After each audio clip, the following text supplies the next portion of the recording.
Construction demand is expected to increase this year as the value of contracts awarded is projected to reach between $47 billion and $53 billion. This is higher than the estimated $44 billion for last year. The stronger outlook is driven by more public and private housing developments and large-scale projects like Changi Airport Terminal 5. Alexandra Anand with more. It's been a game of catch-up for the construction sector for some time, but not anymore.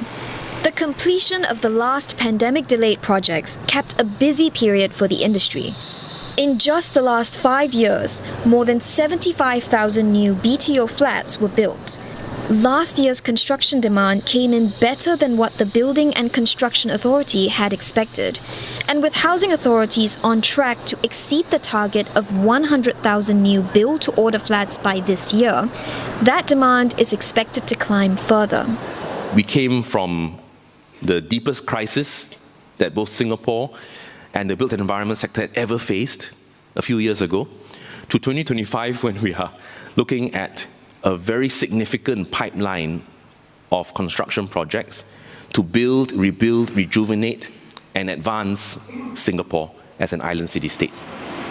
Other major development projects include the new Terminal 5 at Changi Airport. Its construction is set to start in the first half of this year. Another is the expansion at Marina Bay Sands, which will see a fourth hotel tower added to the mix.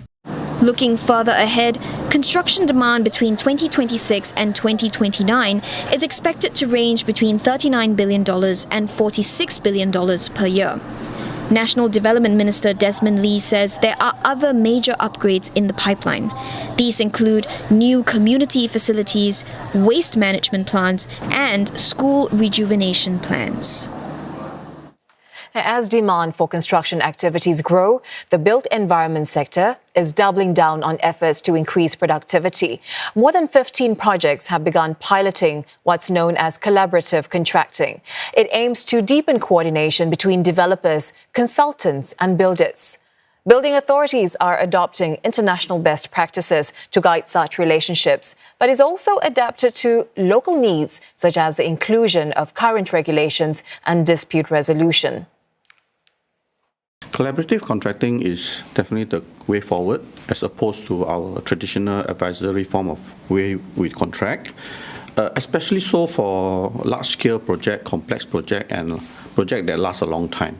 Such projects is very difficult to actually identify all the problems, all the risks at the early stage of the project.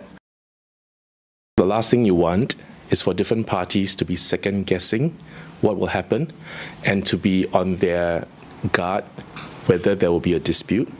Now, to have set times for dispute resolution, reviews, and to have that process built into the entire project now allows a consistent and regular time where parties come together and perhaps iron out the differences.